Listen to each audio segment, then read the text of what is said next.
Nós estamos pregando, e essa será a nossa terceira mensagem, sobre as portas do inferno não prevalecerão contra a nossa vida, contra a vida da igreja.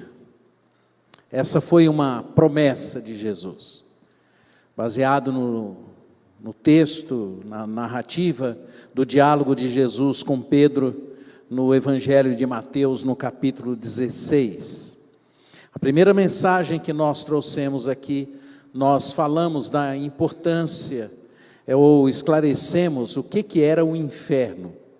Tentamos mostrar três aspectos do inferno, que a maioria das pessoas não se dão conta, e por isso elas vão permitindo que as portas do inferno prevaleçam nas suas vidas. O primeiro é o inferno existencial, e tomamos o exemplo de Manassés, filho do rei Ezequias, narrativa esta que está no livro de 2 Crônicas, capítulo 33, e Manassés era filho de um pai muito bom, muito bondoso, religioso, temente a Deus, e Manassés assumiu o poder de Israel aos 12 anos, e a partir dali, toda a maldade que você possa imaginar, que um homem pudesse fazer, ele fez, ao ponto de, em determinado momento da vida dele, para adorar aos deuses, ele chegou a sacrificar os seus filhos, até que Deus se mostrou a ele, Deus se revelou a ele, Deus foi ao encontro dele, e Deus usou a vida de um ímpio, de um rei do império assírio, para que fosse até ele, prendeu Manassés, colocou uma argola nos narizes de Manassés, e levou Manassés para um outro povo, e esse povo então, ele ficou ali durante um tempo, e enquanto estava lá, houve um momento em que ele se humilhou, diz a Bíblia, se arrependeu, e ele voltou à sua vida, e foi tratado, curado daquela enfermidade, daquelas doenças, e ele então voltou para a sua vida normal, sua vida foi restaurada e recuperada. Muitos vivem como Manassés, vivendo este inferno na vida e na existência. O segundo inferno que nós falamos aqui foi do inferno relacional. Isso porque uma grande parte das pessoas vivem nas suas relações, processos de vida absolutamente diabólicos, pessoas que não conseguem conviver uns com os outros, de profunda maldade nos relacionamentos, pessoas que usam as pessoas, agridem, violentam, pessoas que abusam verbalmente, abusam fisicamente, pessoas que vivem de uma forma de relacionamento absolutamente fora dos padrões do Senhor, pessoas que precisam ter um até que na vida para poderem viver, e muitos vivem dessa forma, e nós concluímos dizendo rapidamente que essas formas de vida, certamente elas não têm nada a ver com Deus e nem processos com o Senhor Jesus, e isso nos leva para aquele inferno descrito no livro de Apocalipse. Na segunda mensagem, que foi domingo passado, nós falamos sobre os fundamentos da igreja, ou seja, o que nos leva a resistir às portas do inferno. E baseamos isso na confissão de Pedro, porque é isso que Jesus diz. Pedro confessa que Jesus Cristo é o Senhor, que Jesus Cristo é o Filho do Deus vivo, e ao confessar isso, Jesus diz assim para ele: não foi carne nem sangue que lhe revelou, mas foi o Pai que estás nos céus. E a partir dessa confissão de Pedro, então Jesus diz assim: eu edificarei a minha igreja, e as portas do inferno não prevalecerão. Então é esta confissão que levam as pessoas a terem uma vida saudável, e não permitirem, e não tem como acontecer das portas do inferno prevalecerem na vida. Quando a gente tem essa confissão, quando a gente revela, quando nos é revelado a pessoa de Jesus, quando nós cremos na pessoa de Jesus. Hoje, eu gostaria de falar um pouco sobre o mesmo tema, o mesmo assunto, agora de uma forma diferenciada.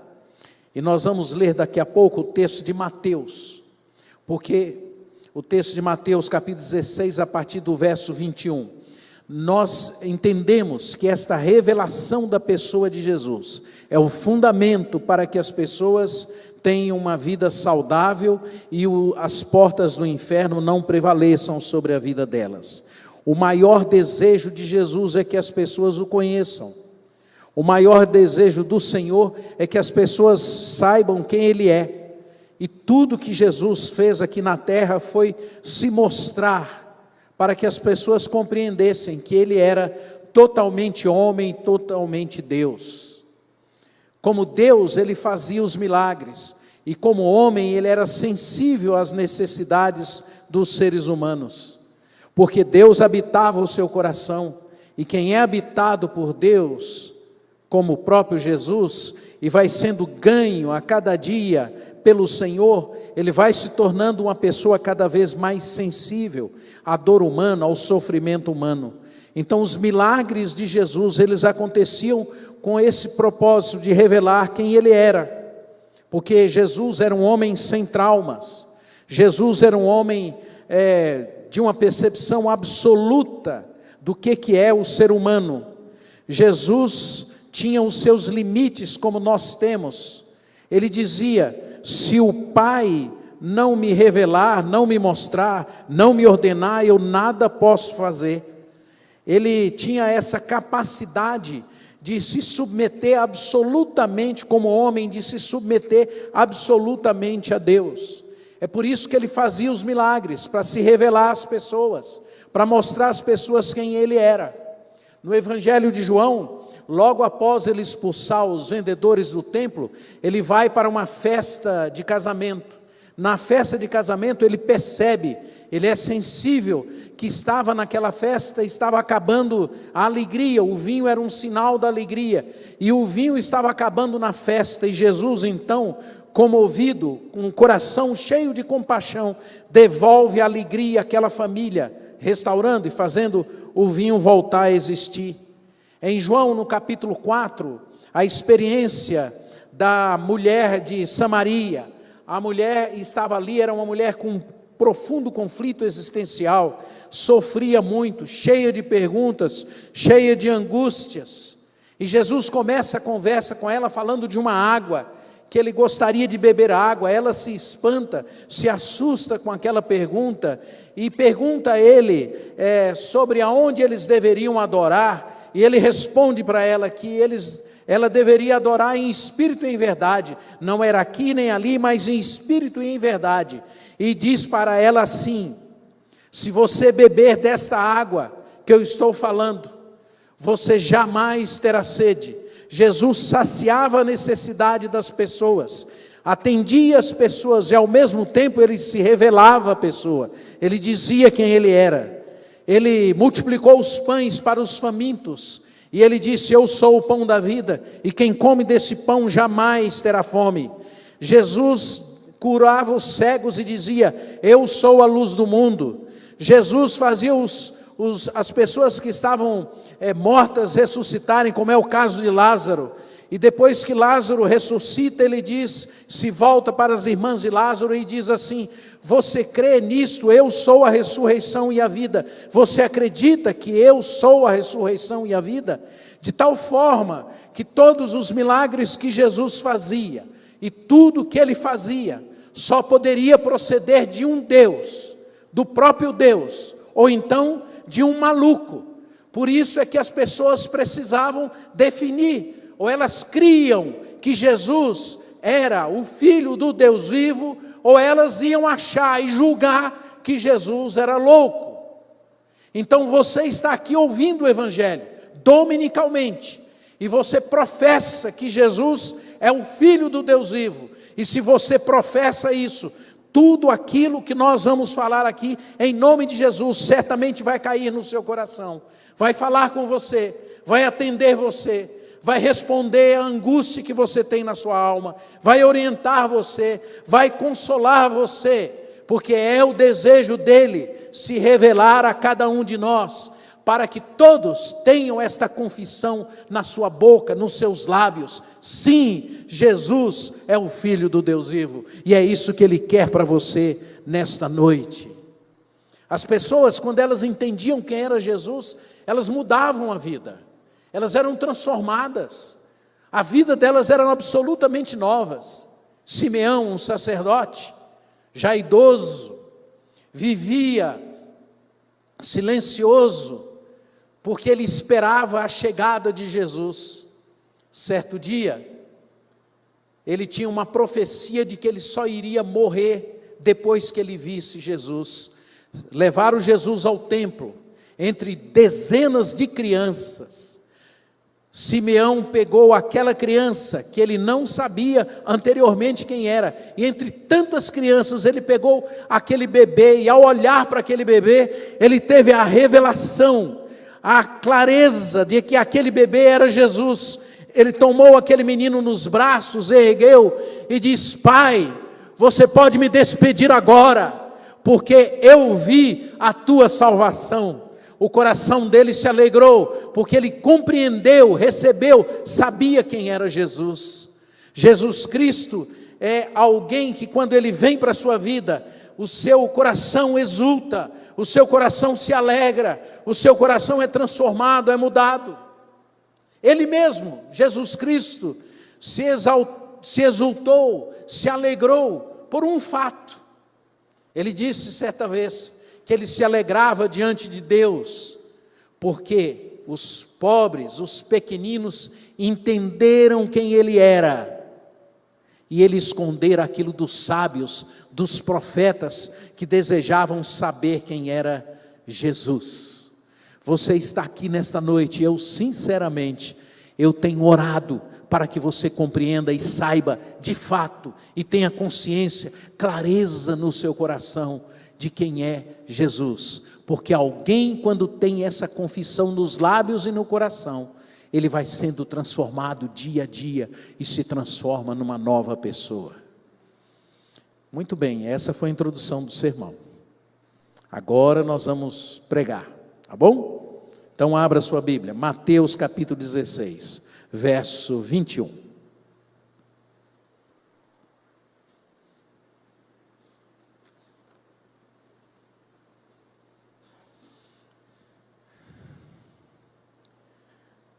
Mateus 16, 21. Desde esse tempo, começou Jesus Cristo a mostrar aos seus discípulos que lhe era necessário seguir para Jerusalém e sofrer muitas coisas dos anciãos, dos principais sacerdotes, dos escribas, ser morto e ressuscitado no terceiro dia.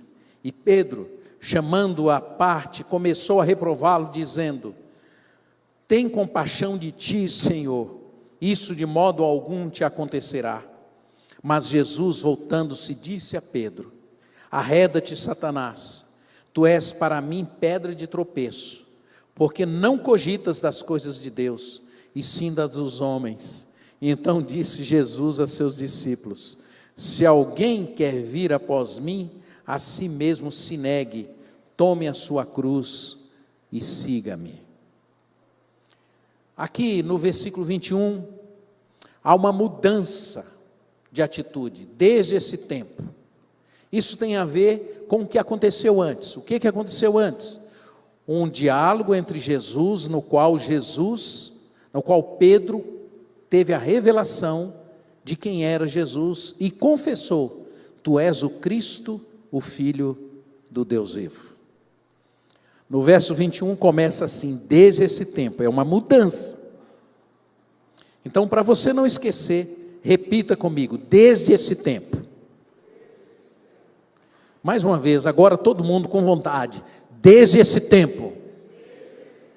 Que tempo? O tempo que você teve a revelação da pessoa de Jesus. o tempo em que você abriu a sua mente, seu coração, para entender quem era Jesus Cristo. Começou então um novo tempo, um novo momento. Era isso que Jesus estava dizendo. E se você não tiver essa revelação, esse novo tempo nunca chegará na sua vida. Se você não confessar no seu coração, não é apenas na sua razão, mas no seu coração, tu és o Cristo, o Filho do Deus vivo, nada vai mudar na sua vida. É um novo tempo quando você tem esse momento com Deus. Interessante que no livro de Mateus até aqui, Jesus era chamado apenas de Jesus. A partir desse momento, o livro de Mateus se refere a Jesus como Jesus Cristo, o ungido, o Messias, Jesus, o Filho do Deus vivo. Muda, transforma. E Jesus então se refere a esse momento, dizendo assim: desde então ele começou a explicar aos discípulos, ele começou a ensinar, ele começou a dizer para os discípulos que era necessário que eles fossem para Jerusalém. Jerusalém era a mesma coisa que dizer assim, e ele explicava: olha, é necessário eu ir para Jerusalém, e quando eu chegar lá, e eles souberem, perceberem que eu sou filho do Deus vivo, eles vão me colocar na cruz, mas é necessário ir para lá, eu preciso ir para lá, vocês vão precisar ir para lá. Aqueles que confessam que Jesus Cristo é o Filho de Deus, precisam ir para a cruz. É necessário viver essa experiência da cruz. É preciso viver isso. É um processo. E aqui é uma profecia, é um objeto de continuidade. Ir para Jerusalém era o que Jesus estava dizendo, é a implicação de você confessar que Jesus é o Filho do Deus vivo.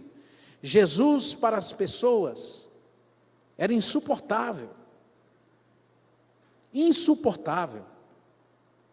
Vocês imaginem conviver com aquele homem, o Filho do Deus vivo, viver como ele viveu, pensar como ele pensou, dizer as coisas que ele disse, ensinar as coisas que ele ensinou. As pessoas estavam agredindo, ele dizia: vamos amar. As pessoas estavam apedrejando, ele dizia: vamos perdoar. As pessoas estavam ofendendo, matando, ele dizia: não. Mas Jesus continua sendo insuportável para as pessoas. As pessoas não querem. As pessoas não querem confrontar. As pessoas se angustiam na possibilidade de confrontar o seu próprio pecado, de confrontar a sua miséria, de confrontar o seu ódio, de confrontar a maldade que está no coração, a mediocridade da nossa alma. O tempo todo nós somos chamados a ir para a cruz, e o tempo todo nós nos desviamos dela, nós não queremos, é insuportável para nós. Causa constrangimento ir para a cruz. Todas as vezes que você tem que abrir mão de alguma coisa que é sua, que lhe é muito preciosa, que tem a ver com a sua imagem, com a sua performance, com aquilo que mancha ou mexe na sua autoimagem diante das pessoas, todas as vezes, com certeza, ou você fica irritado e muito bravo, ou você fica constrangido. E Jesus diz para eles: é necessário ir para a cruz. Vocês creem que eu sou o Filho do Deus vivo? A consequência dessa confissão é ir para a cruz. Eu vou para a cruz, ele diz. E quando eles perceberem que eu sou, eles vão tentar me matar. Mas eu digo a vocês, disse Jesus, as portas do inferno não vão prevalecer, a morte não vai prevalecer, porque eu vou ressuscitar, Eu vou ressuscitar, eu vou ressuscitar, e as portas do inferno não vão prevalecer. A igreja, ela é o lugar que confessa Jesus, mas ela é contra a cruz. Ela não quer a cruz. E Pedro, o chamando à parte, começou a reprová-lo, dizendo: tem compaixão de ti, Senhor, isso de modo algum acontecerá. Isso é a igreja. A igreja é feita por nós, gente que confessa Jesus, mas que luta contra a cruz. Nós dizemos que cremos, nós formamos um grupo que confessamos a Jesus, nós estamos aqui, mas nós lutamos contra a cruz, em nome da religiosidade, em nome da piedade, em nome da religião, em nome da justiça própria, em nome do nosso próprio trabalho, em nome da nossa imagem. Nós nos desviamos e não queremos a cruz. Pedro chama Jesus: Senhor, o Senhor pode até ir para Jerusalém, mas sem cruz. Chamou à parte. Hoje o chamado é em público. Hoje a pregação é para que haja coroação, que haja glória, e nós somos assim. Nós queremos a glória, a coroa, queremos a bênção. É por isso que uma grande parte dos pregadores estão pregando essa coisa do pensamento positivo, da autoajuda. Yes, you can. E você vai acreditando nessas coisas, anunciando para você que você pode, que você é poderoso, que você é o filho do rei, que você vai conseguir, basta você dar 100 que você vai ganhar 1000, e as pessoas vão acreditando nessas coisas. O convite da maioria dos pregadores hoje é para o alívio, é para aliviar. Vocês são cabeça, vocês são filhos do rei, vocês não foram chamados para o sofrimento, vocês foram chamados para ser vitoriosos. A cruz é loucura, Jesus é loucura, é por isso que as pessoas não querem, e continua sendo assim. Confessa Jesus e confessamos Jesus, mas temos compaixão de nós mesmos. É isso que nós falamos. Pedro ele dissimulou, ele queria que Jesus fosse para Jerusalém para ser coroado o rei de Israel, e aí ele ia se tornar uma pessoa importante. Sou amigo do rei, sou filho do rei, sou poderoso, sou o primeiro-ministro. Na verdade ele estava falando: Jesus, tem compaixão de nós, tem compaixão de mim. Pedro era um empresário. Pedro sempre estava preocupado com o que ele ia ganhar. Ele estava sempre preocupado com o resultado. Não tinha nenhuma preocupação em acompanhar Jesus para a cruz. Ele queria saber o que ele ia ganhar. Frequentemente, quando você lê os evangelhos, você vai ver as frases de Pedro.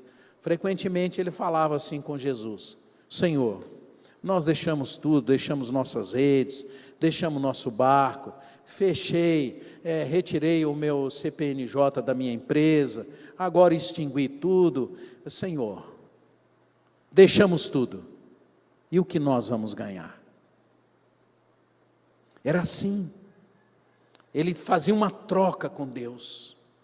Senhor, nós deixamos tudo, o que nós vamos ter de volta? Pedro usa da sua piedade, Pedro usa da sua religiosidade para cobrar Deus. Ele diz assim: Senhor, eu sou tão bonzinho, fui tão bacana, tenho feito tantas coisas, tenho te acompanhado, eu estou disposto a te defender, a fazer tantas coisas, mas o que o Senhor vai me dar? Mas com Deus não tem troca, com Deus não é assim, porque se Deus fosse nos tratar por aquilo que nós fazemos, por aquilo que nós somos, certamente nós seríamos consumidos. Então há um engano muito grande nas pessoas. Na boca, tu és o Cristo, o Filho do Deus vivo. No coração, o desejo da autoproteção, de cuidar-se de si mesmo e não ir para a cruz. Porque a cruz é loucura, ela é intragável. Quanto mais confissão, Jesus Cristo é o Senhor, mais nós vamos caminhar para a cruz. Mas há uma resistência em todos nós. Há uma resistência nas pessoas. É por isso que é mais fácil pregar de outra maneira. Imagine vocês, eu pregando aqui para vocês e dizendo assim: olha, vocês podem trazer aqui, quem tiver uma nota de 100, traz aqui na frente, coloca aqui, e você pode ter certeza que domingo que vem, você vai ter 1.000 na sua conta. Você viria. Se eu dissesse assim para você: olha, você pode repetir assim, eu sou bacana, eu sou bacana, eu sou bacana, você vai repetir 10 vezes, eu sou bacana. Quando você sair daqui do culto, você vai se sentir um pouco melhor, você vai achar até que você é bacana mesmo. Agora, quando você vem aqui e ouve o Evangelho, você ouve assim: você e eu somos pecadores. E nós precisamos confessar que Jesus é o Senhor. Porque somente quem confessa que Jesus é o Senhor é que tem a vida transformada. Você quer ser mudado? Ou você quer continuar nesse processo de fazer essa troca, de apresentar a sua religiosidade para Deus, de se autoproteger diante de Deus, de dizer: Jesus, nós queremos Jerusalém, mas não queremos a cruz. Jesus, nós não merecemos a cruz, eu tenho uma justiça aqui para te apresentar, a minha justiça própria. Você vai continuar assim? Se você continuar assim, as portas do inferno vão prevalecer na sua vida. Hoje a maioria das pessoas querem um clube para se autoproteger, para cuidar ou ajudar um ao outro a serem pessoas mais prósperas, mais ricas, mais poderosas. Nós não queremos caminhar com os outros e ajudá-los a ir para a cruz. Nós queremos incentivar as pessoas e inflar o ego das pessoas. Você vai ser um vencedor. E se você de fato quiser ser um vencedor, você precisa ir para a cruz. O diálogo de Jesus com Pedro é: eu edificarei a minha igreja. E a resposta de Pedro é: sem cruz, Jesus. E Jesus diz: sem cruz não há possibilidade da igreja ser edificada. Pedro estava dizendo: Jesus, o Senhor tem que ter mais ambição, tem que ser grande, tem que ser poderoso, você tem que se orgulhar de si mesmo, tem que colocar uma coroa na sua cabeça, para que eu seja beneficiado. É assim, o nosso coração é dessa forma, ele pensa assim. As portas do inferno, elas não estão do lado de fora como nós pensamos. Elas não estão nos bares, nas boates, nas festas, nas chácaras, nos bacanais. Não. As portas do inferno estão dentro do nosso coração. Corações cheios de maldade, de preconceito, de ignorância, de impureza, de intolerância, dessa falta de compaixão. As portas do inferno têm que ser vencidas a partir onde elas estão, e elas estão dentro do nosso coração. E não sou eu quem falo, é Jesus. Ele diz assim: do coração dos homens procede os maus desígnios, a prostituição, os furtos, os homicídios, os adultérios, a avareza, as malícias, o dolo, a lascívia, a inveja, as mentiras, a blasfêmias, a soberba, estão dentro de nós. Aí nós achamos que tem que fazer Teve uma época, hoje ainda fazem por aí, uma tal de batalha espiritual. Então a batalha espiritual era sempre do lado de fora. Era na cortina, era na casa, era na barata, era no rato. E Jesus diz, a batalha espiritual é no coração, é na alma. A geografia de Deus olha sempre para o seu coração. Enquanto a gente faz essas coisas do lado de fora, essas batalhas externas, essas guerras inúteis, enquanto a gente faz isso, o diabo ri, porque ele ganha o coração das pessoas. O nome de Jesus, então, vai sendo envergonhado, enquanto o coração está sendo tomado pelo inimigo. O embate não é do lado de fora, é dentro do coração. Porque o inferno só acontece do lado de fora quando ele acontece dentro do coração.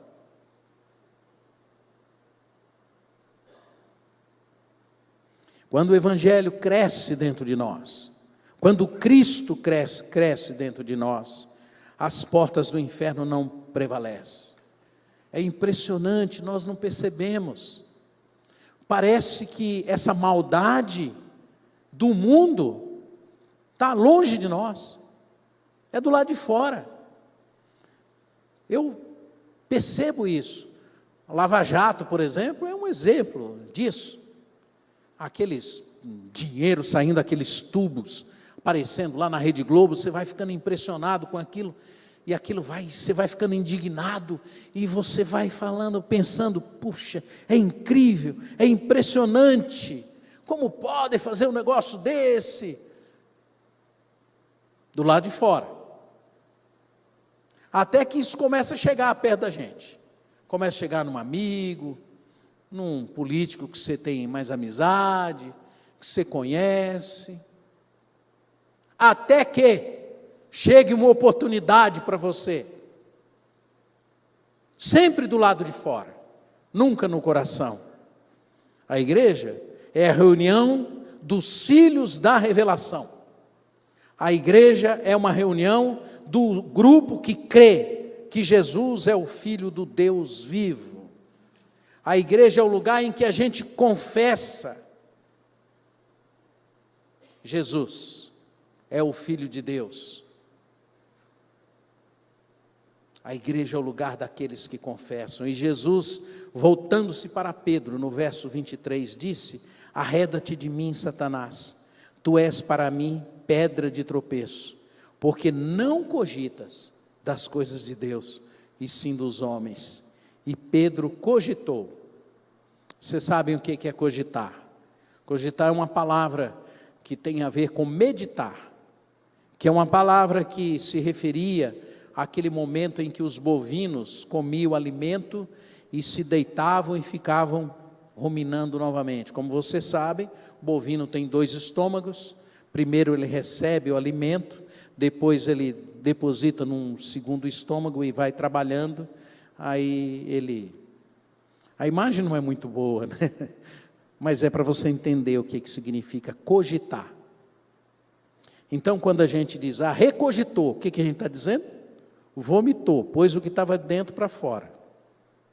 E aqui, Pedro está dizendo isso, e Jesus está dizendo para ele: Pedro, por que você fica cogitando dessas coisas que não são de Deus? Nós somos assim. Assim é a igreja. Somos filhos da revelação, mas nós ficamos cogitando, discutindo coisas para não ir para a cruz. Não queremos ir para a cruz.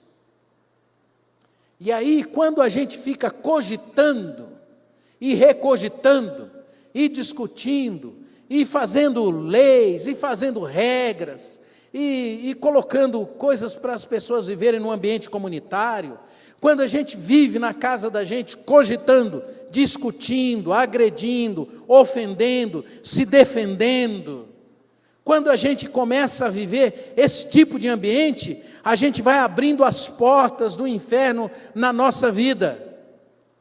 Nós abrimos as portas do inferno quando a gente troca a revelação que recebemos de Jesus pelas nossas cogitações, pelas nossas ideias, pelas nossas discussões, por aquilo que ocupa as nossas mentes, pelas nossas ambições, quando a gente troca essa revelação pelos nossos planos, sonhos pessoais, caprichos, interesses, pelos nossos medos. O que você faz da sua vida? A maior parte da sua vida, você não quer ser tratado, você quer cogitar. Eu sou assim por causa de fulano. Eu sou assim por causa disso. Eu sou desse jeito e minha personalidade e as minhas rações são assim porque ninguém aguenta. Pastor, o senhor não conhece como é que é lá em casa. Se o senhor convivesse com aquele cara, o senhor ia ver como é que seria a sua casa. Se eu conhecesse o meu marido, o senhor ia ver, pastor. E alguns falam para mim: pastor, o senhor não conhece minha mulher. Se eu conhecesse, o senhor ia ver como é que ia ser. O senhor não conseguiria se controlar. Nós sempre estamos cogitando e arrumando desculpas para não ir para a cruz, para não ser tratado por Deus. Porque você quer o conforto do seu egoísmo. A revelação, tu és o Cristo, o Filho do Deus vivo, provoca em nós uma necessidade de fazer escolhas. Escolhas contra nós mesmos. Como diz Paulo, esmurrar o corpo para ser curado. Quando você não caminha na direção da cruz, você não é curado, não é tratado. Você não tem o desejo de servir as pessoas, você não tem sensibilidade, você não sabe louvar a Deus com inteireza de coração. Você vem para uma reunião dessa, você vem amargurado no coração, você não se entrega, você não se dispõe, você é uma pessoa que vive fazendo cogitações, discussões, conversas que não levam a nada.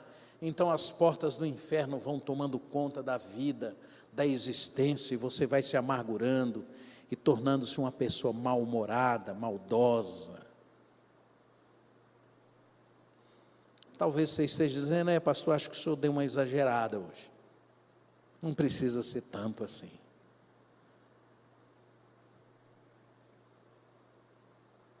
Isso é uma cogitação.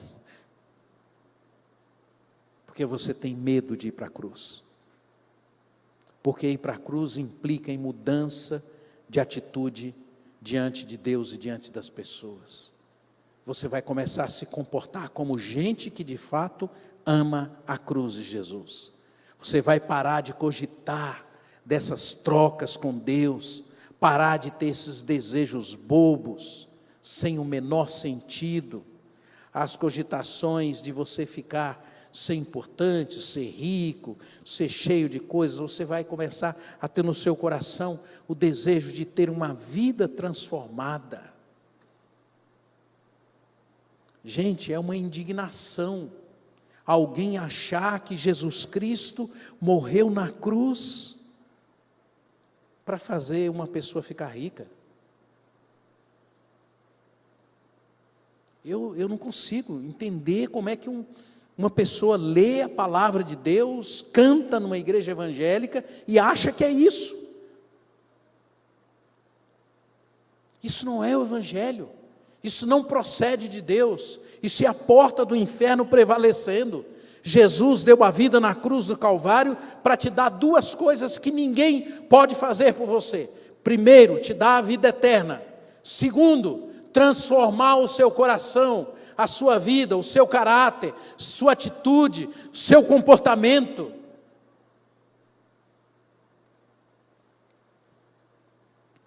E eu encerro explicando para você o que é que você precisa levar para a cruz, se não ficou claro até agora. O verso 24 diz assim: se alguém quiser vir após mim, negue-se a si mesmo, tome a sua cruz e siga-me. O si mesmo, na Bíblia, ela tem várias variantes ou palavras semelhantes. O si mesmo é, vamos dizer assim, A carne, por exemplo, quando a Bíblia fala carne, ele não se refere apenas a essas questões sexuais. Carne é tudo aquilo que é produção humana, tudo aquilo que a sua mente pensa, produz, ela é humana, é normal, não tem nada de anormal. O si mesmo, às vezes na Bíblia, ela é trabalhada como sendo a alma das pessoas, as emoções das pessoas, as reações das pessoas. Isso é o si mesmo. O si mesmo é é parte da sua personalidade. Quando você nasceu, você chegou aqui ao mundo, a sua formação foi sendo feita, primeiro pelo próprio mundo, essa mentalidade que está aí.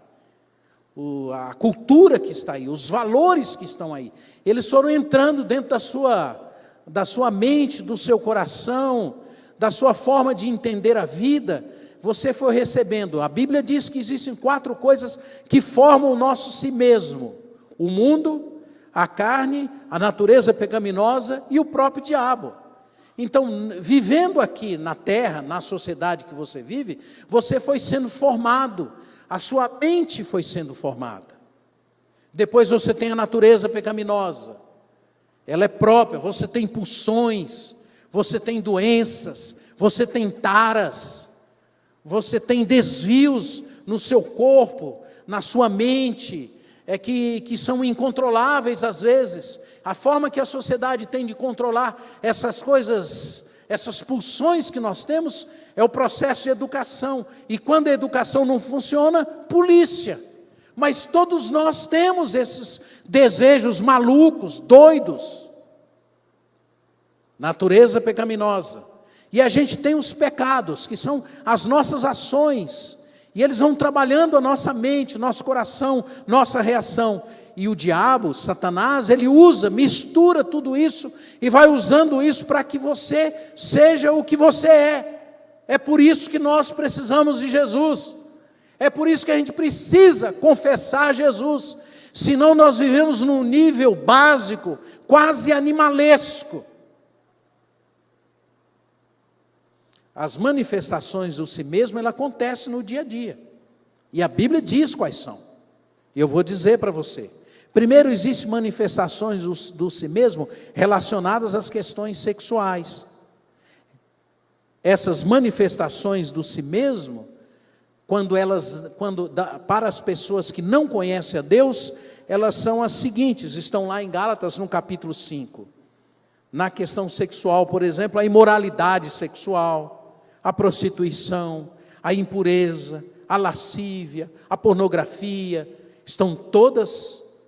são manifestações do nosso si mesmo, da nossa pessoa.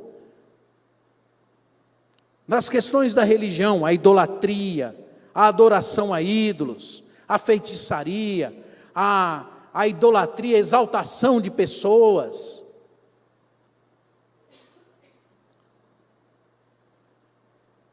Essas manifestações do si mesmo também podem ser inimizades, porfias, brigas, são ligadas às questões relacionais, manifestações de raiva, ciúmes, competição, inveja, ambições, desunião, discórdias, dissidências entre as pessoas, ligadas às questões relacionais, são manifestações.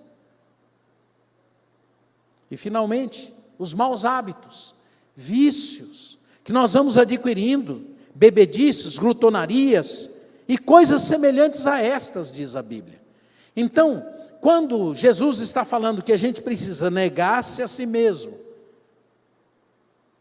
Ele está dizendo assim, você precisa abrir mão de todas essas coisas, e levar essas coisas até a cruz, esses aspectos da sua vida, da sua personalidade, do seu jeito de ser, da sua maneira de viver, porque um ser humano que confessa que Jesus Cristo é o Filho do Deus vivo, e crê que Ele ressuscitou, morreu, foi até o Pai e voltou para morar dentro de si mesmo, é alguém que todos os dias deseja ser transformado e sendo mudado.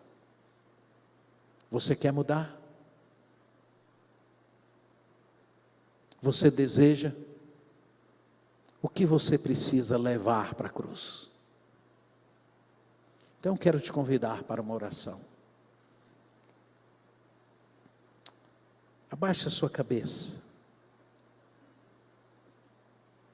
Feche os seus olhos. Permita que venha à sua mente aquelas coisas que você sabe que precisam ser mudadas na sua vida.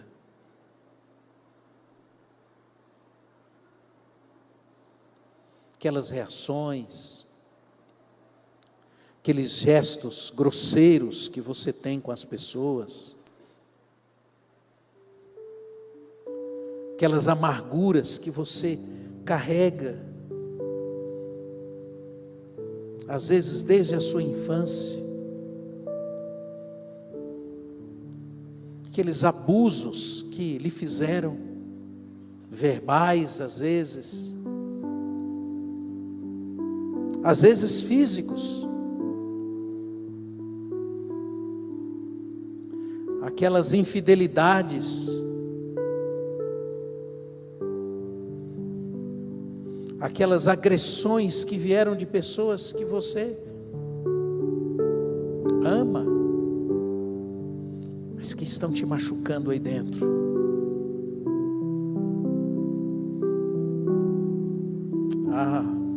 Meu irmão, minha irmã, eu quero te convidar para você vir para a cruz e tratar esses desejos que você tem, que não procedem de Deus, essas comparações que você vive fazendo com as pessoas, essa forma que você tem de ser ingrato com Deus, de não agradecer a Ele pelo que você é, pelas coisas que Ele tem te dado, pelas pessoas que Ele colocou ao seu redor. Que coisa maravilhosa ter uma família, ter um irmão, ter uma irmã, ter um amigo, ter uma amiga, ter um filho, uma filha, ter gente perto. E nós reclamamos. Leva para a cruz.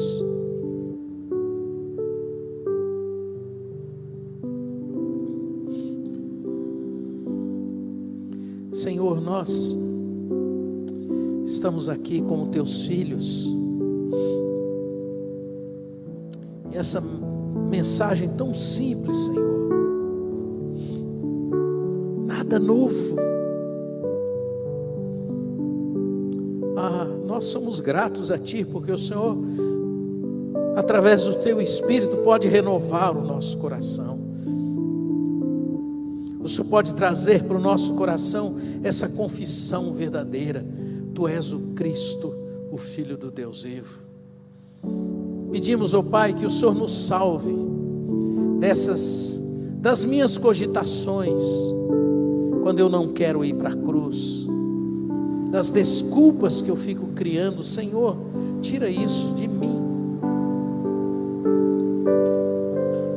Senhor, que venha através do Teu Espírito, que o Senhor nos visite, nos assalte, nos visite com essa percepção de que Tu és o Cristo, o Filho do Deus vivo. Nos salva, Senhor, nos salva de ser mais uma geração distante desta revelação. Vem, Senhor, para dentro de nós, que as portas do inferno não prevaleçam na nossa vida, no nosso viver, no nosso andar, e que o nosso coração, ao olhar para a cruz, veja a obra que ela pode fazer na nossa vida, a transformação que pode acontecer, as mudanças que podem vir, a doçura que pode vir para o nosso coração, de nos fazer gente mais terna, mais amável, mais perdoadora, mais bondosa. mais parecida contigo. Senhor, faz um milagre nesta noite na vida dos nossos irmãos aqui. Oh Pai, há tanta gente precisando de um abraço, de uma conversa mais verdadeira contigo e uns com os outros. Senhor, nos dá um batismo do teu amor.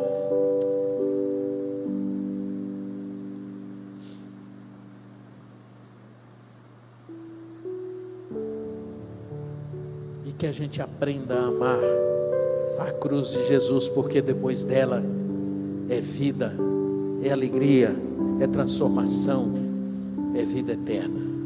No nome de Jesus, amém e amém.